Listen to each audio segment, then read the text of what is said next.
Whooping cough cases are on the rise in the United States. Just yesterday, Fox 4 reported a case at Liberty Middle School in the Northland. Whooping cough, also known as pertussis, can affect adults and children, but it can be life-threatening for infants and newborns, especially those who are under 2 months old. According to a study published by the journal Pediatrics, most babies in that age range that contract whooping cough are hospitalized. Joining us on set today is Dr. Anthony Jackson with St. Luke's Perryman Primary Care. Thanks for joining us. Let's get right out of the gates. Let's talk about whooping cough. What is it? How would you define that? Yeah, thanks for having me on today. I'm Anthony Jackson, and whooping cough is a respiratory illness where it is the most dangerous for our pediatric patients, really our infants under that 1 year mark. It can also be dangerous for older adults.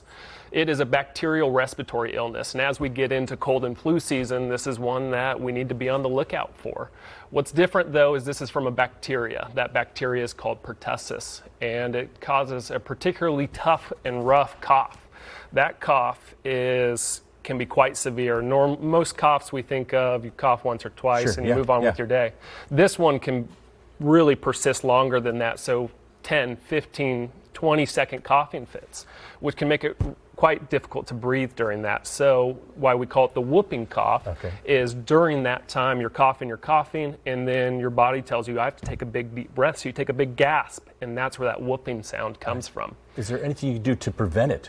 So that's a great question. There is a vaccine for this, and that's really our first line for this. When we look around our statistics from the KC Metro, our numbers are on the rise this year. We look back to last year, they quadrupled. This year, we're at tripling from that. Really? And it's preventable. We're seeing vaccine rates lower than past years too, which is worrisome. So at a time when our country feels very passionately on all sides about vaccines, this is not a new vaccine. It's been around for decades. It's extremely well tolerated and it's safe for the masses. I really don't hesitate to recommend this one to people. At what age do you recommend getting these? So this one starts as a childhood vaccine.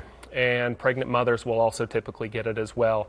As you move into older adulthood, you're at higher risk too, so it's recommended at that point as well. And you talked about you're seeing more cases, probably more cases of cold and flu. It's just that season. Absolutely. What can we do to just be healthy? As it's a respiratory virus, it's most commonly spread through microscopic particles as we're coughing, we're sneezing.